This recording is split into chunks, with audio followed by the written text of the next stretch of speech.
Hello and good morning to all of you. This is Arun Prasad R from the Department of English, Sri Narayana College, Kollam, Kerala. This video forms part of the teacher's presentation which is required for the refresher course conducted by the UGC HRDC Aligarh Muslim University, Aligarh. Now, let me start off the presentation by giving you an account on the contents that is discussed in this presentation. Now, I'm going to make a reading of the poem Hope, which is written by the famous American poet Emily Dickinson. So, this presentation is divided into two parts. In the first part, I'm going to discuss a few details about Emily Dickinson, and then I'm going to make a reading. I'm going to recite the poem and elicit the meanings out of the poem. Now, about the author. The author is Emily Dickinson, the famed American poet. Now, at a time when poetry is getting a revived interest, Emily Dickinson's poetry stands in the top priority, in the top list of poets who has to be read in the contemporary age. Emily Dickinson is primarily known as a very private poet because she had remained cloistered throughout her life, leading a very private life within her abode. Now, uh, to the readers, it's of utter dismay to understand that much of her poetry was not read or appreciated during her lifetime. She remained private throughout her poetic career as well. It was after her death that much of these valuable poetry were discovered and were later published posthumously. Now, having said about Emily Dickinson, let's now move into the poem. The poem that I am going to discuss is entitled Hope. Now, Emily Dickinson's poems are poetry which are widely read in this age of contemporary age where we are quite busy, especially with the state of online affairs. And Emily Dickinson's poetry commands a lot of readership because they are pretty short poems, which enables the reader to ponder or think on the philosophical ideas which are discussed in the poem. Now, let me read this poem. Hope is a thing with feathers that perches in the soul and sings a tune without the words and never stops at all. And sweetest in the gale is heard, and sore must be the storm that could abash the little bird that kept so many warm. I have heard it in the chilliest land and on the strangest sea, yet never in extremity it asked a crumb of me. So basically, the poet is trying to define the very idea of hope because hope is one of the positive qualities which underlines our existence in the contemporary age. And hope, especially in the time of the pandemic, is of utmost importance. It is one of the philosophy, it is one of the underlying thoughts which commands much respect and reverence and discussions and philosophical speculations, and hence the importance of this poem.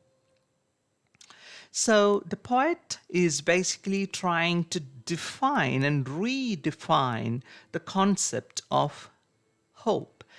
And the poem is all the more important because the poet equates the idea of hope with that of a lot of decorative wordings and especially imagery. Now, in the very first line, she says, hope is a thing with feathers. So, hope is something that is very delicate, something that is very feathery. And she compares it with plumes, attractive plumes of a bird that perches in the soul. And she defines hope. Hope, as you know, is an abstract entity, and the poet is basically trying to concretize the idea of hope. And she says that hope can be compared to the image of a bird with beautiful plumes, and it is perched upon the branches of the soul, because the soul is a seat of human thought. And what does it do? And sings a tune without the words and never stops at all. And this, she is trying to define hope in more using the aid of the human language, using the aid of the poetic language. She says it sings with tune. So, tune is something that is delicate and something that is soothing to the ears. So, basically, the idea of hope is to soothe the hearts, to give us that trust to move forward, to propel ourselves towards the future.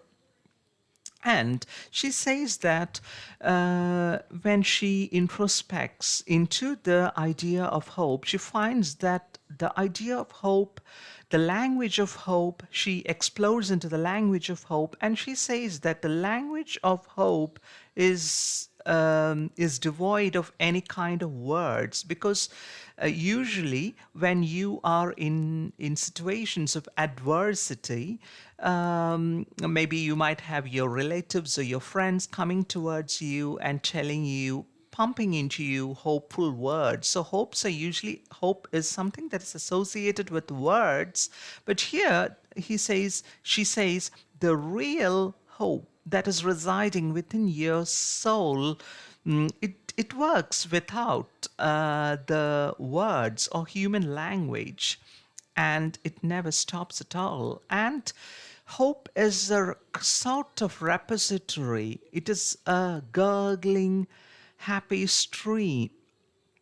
It's an energetic stream that pumps energy to you, and it is never stopping. So it is something that never dies. It is something that is perennial. Right. Now let's go into the second stanza. And sweetest in the gale is heard, and sore must be the storm that could abash the little bird that kept so many warm. And in the next stanza, the poet is moving into a sort of very serious tone, into a very somber state of affairs. She now looks at the time of distress, because distress is a period in life where we really require hope. And she says, and sweetest in the gale is heard. So, what do you mean by gale? So, gale refers to the strong undercurrents, the strong winds. So, gales, it stands as an image. It stands as an image of the times of adversity when the strong storms are hitting upon us, and we find it rather hard to move on with your life. And when the gale hits you, and sore must be the storm. And she says, oh my gosh, and facing this storm is rather very difficult, which is obviously true, as you can see from your own experiences. That could abash the little bird that kept so many warm. And remember, the hope is presented, is embodied as a little bird with beautiful plumes singing out the softest tunes of positivity. And what happens to the bird? It can be abashed, it can be pushed out of its perch on the branches of the soul. So there can be times in life when times can go so adverse that you can lose hope.